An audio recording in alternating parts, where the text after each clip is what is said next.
السلام عليكم. وحشتوني كتير. في البداية نصلي على النبي محمد صلى الله عليه وسلم.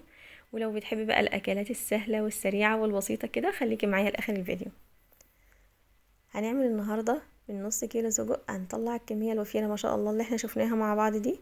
في البداية كده معايا بصلتين كبار مقطعاهم جوليان، ومعايا البهارات عبارة عن فلفل وكمون وبودرة ثوم وملح، من كل حاجة معلقة صغيرة. طبعا هنقول كل المقادير برضو دلوقتي واحنا بنعمل الوصفة عشان ما طولش عليكم الفيديو. تمام. اول حاجة معايا معلقتين كده من الزيت، ما تكتريش علشان الصدق بينزل يعني دهون، فما يبقاش فيها دهون كتير. هو ما شاء الله السجق اللي معايا ما تنزلش دهون خالص، فما شاء الله يعني برضو اكتفيت بالشوية اللي انا حطيتهم علشان ما يبقاش دسم قوي. تمام. وبعد كده تنزلي بيه وتديله تحميرة جميلة كده زي ما احنا هنشوف مع بعض دلوقتي. اول بقى ما يتحمر كده تبدأي تقلبيه على الناحية التانية علشان ياخد كله نفس اللون.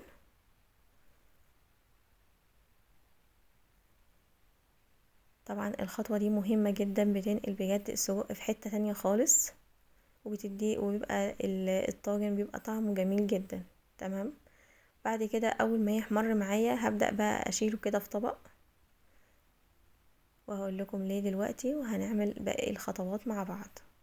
هكمل بقى عشان ما اطولش معاكم الفيديو. وبعد كده في نفس الزيت اللي احنا حمرنا فيه السجق، شايفين ما شاء الله شكله عامل ازاي، هننزل فيه عليه بالبصل الجوليان اللي احنا عملناه مع بعض.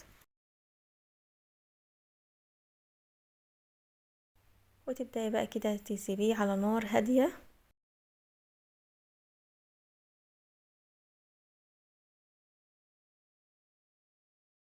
شايفين الشكل ما شاء الله عامل ازاي. بعد كده تقلبيه تقليبه برضو وتسيبيه كده على نار هادية يكمل كده لغاية ما يدبل معايا. وهنا السجق هنبدأ نقطعه، شايفين ما شاء الله هنا ماسك نفسه. ما ينفعش طبعا اقطعه قبل ما احمره، ليه؟ علشان هينزل اللحمة اللي فيه، مش هتلاقي سجق اصلا. فلازم الصدمة اللي احنا اديناها له دي عشان يبقى ماسك نفسه ونعرف نقطعه زي ما احنا شايفين كده. طب احنا بنقطعه ليه؟ علشان يرمي معانا ما شاء الله كمية حلوة، وكمان لما الولاد يجوا ياكلوا يلاقوه متقطع ما يبقاش صعب معاهم، بجد جميل جدا واحلى كمان من انت تسيبيه سليم خالص. تمام. بعد كده هنزل بقى هسيبه كده في الطبق، وهنكمل باقي الوصفة دلوقتي مع بعض. مين لسه بقى ما حطش اللايك؟ شايفاكي ولا ما حطيتش اللايك؟ انزلي حط اللايك وكومنت جميل زيك عشان يوصلك مني ان شاء الله كل جديد، وربنا يحسن ما بين ايديكم، اللهم امين يا رب العالمين. هنا بقى البصل دبل معايا وبقى لونه جميل. هو طبعا خد اللون دوت من المكان السجق اللي احنا حمرناه، فما شاء الله شكله جميل جدا. تمام. وواخد بقى طعم السجق كده وحاجة كده اللهم بارك. هنديله بقى تقليبة كده،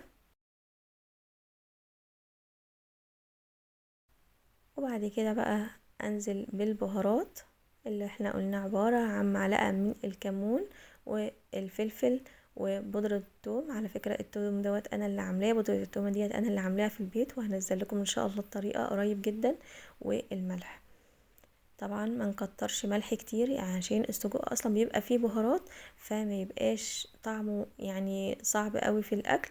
فاحنا بنحط حاجات بسيطة جدا علشان بس نبهر البصل والحاجات اللي احنا نحطها.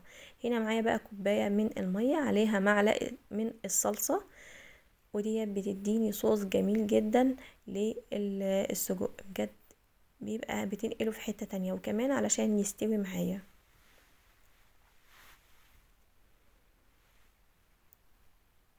وهنا بقى شايفين الصوص ما شاء الله عامل ازاي، والشكل بيتكلم عن نفسه.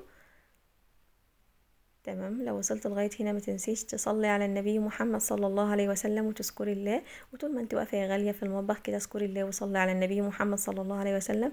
وادعي كده ربنا يبارك في الطعام ويزيده بركة ان شاء الله. هنا بقى هننزل بالفلفل الالوان والفلفل السبايسي، وحباية واحدة من الطماطم، كل حاجة مقطعاها حلقات زي ما احنا شايفين كده. طبعا ما تقلبيش دلوقتي خالص علشان الفلفل والطماطم تحتفظ كده بنفسها وما تتهريش معاكي خالص. هنا بقى اغطي الوok بتاعتي واسيبها كده على نار هادية بس 5 دقايق بالظبط، ما بياخدش وقت خالص. في نص ساعة بالظبط هتكوني محضرة الاكل. وهنا البطاطس حطاها ما شاء الله تتحمر كمان.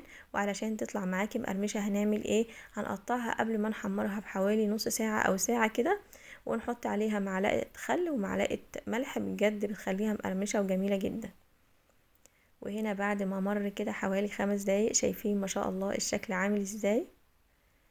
ممكن بقى تقدميها مع مكرونة وشوية مخلل كده وشوية سلطة، او مخلل وبطاطس وشوية سلطة برضو مع العيش، بيبقى خطير جدا على حسب ما انتي عاوزة. انا هقدمه معاكم برضو مع بطاطس وكده، وهتشوفوا ان شاء الله في اخر الفيديو.